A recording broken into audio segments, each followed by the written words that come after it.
একজন রাজনৈতিক কর্মী হিসাবে আমাদের সকলের প্রথম দায়িত্ব হচ্ছে দেশ গঠনের যে শক্তি অর্থাৎ জনগণ, সেই জনগণের কাছে আমাদেরকে যেতে হবে। প্রিয় সহকর্মীবৃন্দ,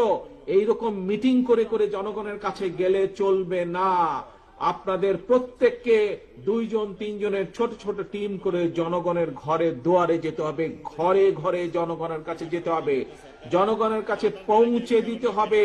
যে আমরা বাংলাদেশ জাতীয়তাবাদী দল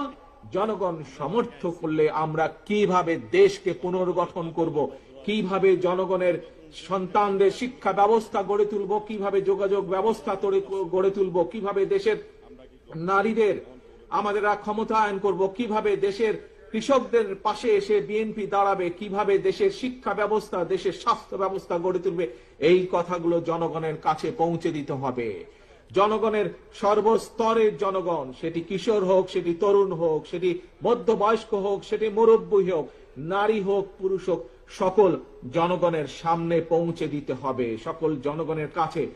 ঘরে ঘরে পৌঁছে দিতে হবে, জনসভা করে না। প্রিয় সহকর্মী বৃন্দ, প্রিয় কর্মী ভাইরা, প্রিয় ডেলিগেট বৃন্দ, কাউন্সিলর বৃন্দ,